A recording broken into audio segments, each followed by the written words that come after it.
The Great Wall of China has been on my bucket list for as long as I can remember. It is incredible up here. But at over 21,000 kilometers long, it's hard to know where to start. Should you visit a restored or ruined section? An easily accessible or a remote section?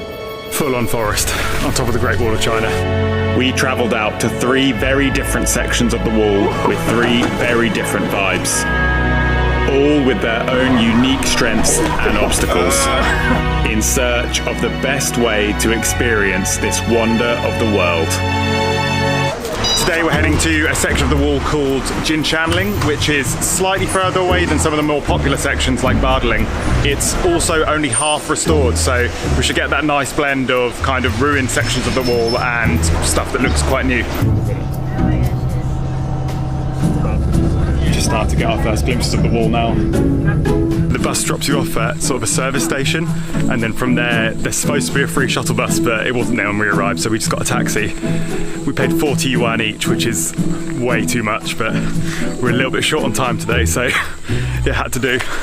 Although it has all of the same amenities as a busy section of the wall, Jinshanling was pretty empty.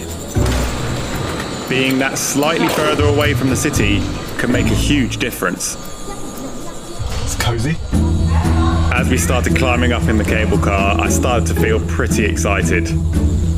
This is something I'd wanted to do since I was very young, so to me this is like meeting Mickey Mouse for the first time, but in wall form. I'm having a weird out-of-body experience now.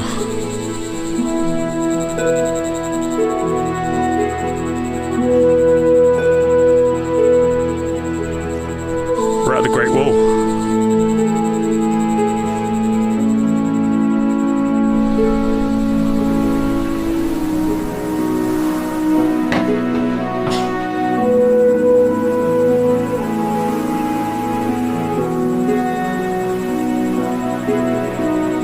This first part of the wall off the cable car is quite heavily restored, so it's pretty easy to walk on, but when you compare it to the pictures of Bardeling or any of the parts of the wall that are much nearer Beijing, there are crowds and crowds of people.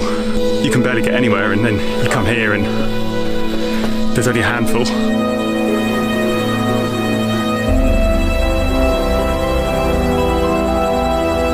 So the further we walk on, the more wild it should become.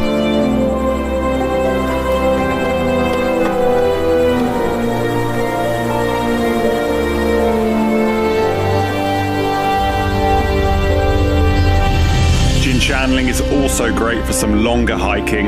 You can trek along the wall to another section called Simitai, and it takes between 4 and 5 hours.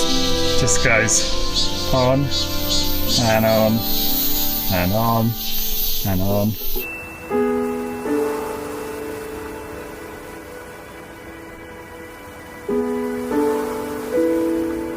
Right,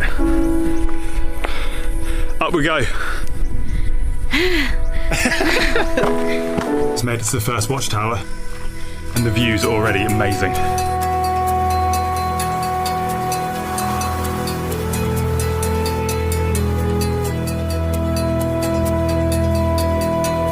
You can see how the wall snakes right along the top of the mountain. This looks like a real staircase. Steps! Never thought I'd be so happy to see steps. From this to this. The cloud is really setting in now. Can't even see what's in front of us.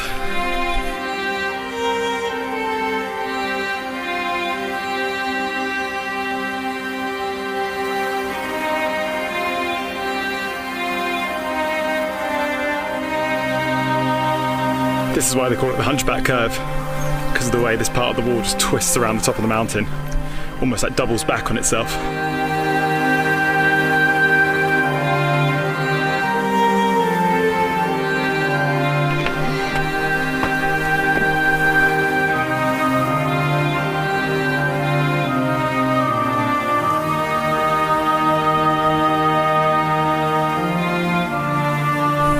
There's no more words to describe this place. It's just incredible. It's a very special moment, this.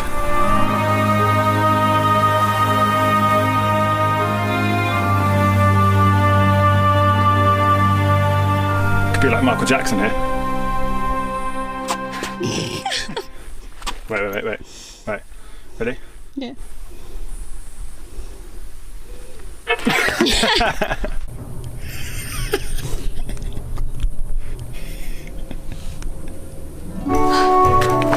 Hikers! Yeah.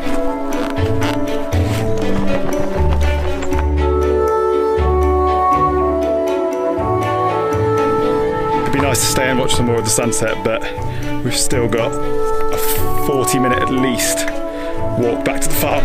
It's another day in Beijing, and today we're heading out to a very special part of the wall. So we're just heading to the train station now. Now, I know what you're thinking. This does not look like the start of a journey to a hidden gem. And check out what happens when the train arrives and there's no reserved seating.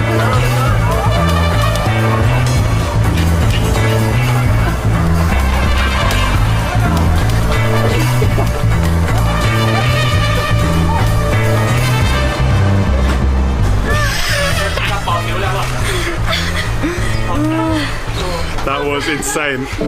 This is Beijing's S2 tourist train that leads directly to the most popular section of the Great Wall, Bardeling.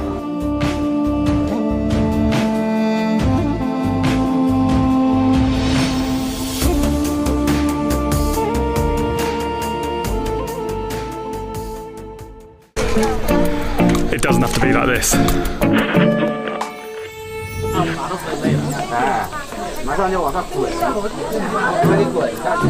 This isn't even a busy day. From what I've read, it can get a lot busier than this, but it's a very, very different vibe from the last two places we've seen. The restoration is really impressive. The wall looks amazing here. It's got that kind of Disneyland feel where everything's so set up for tourists that it loses so much of the character that made the other two parts of the wall so nice.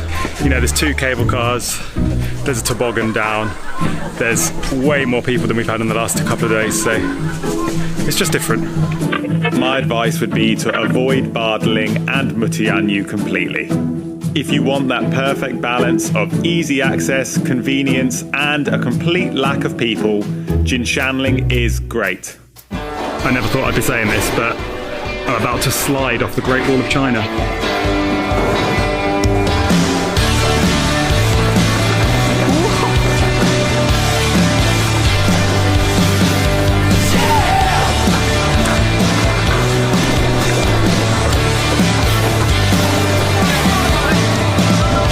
That was pretty fun.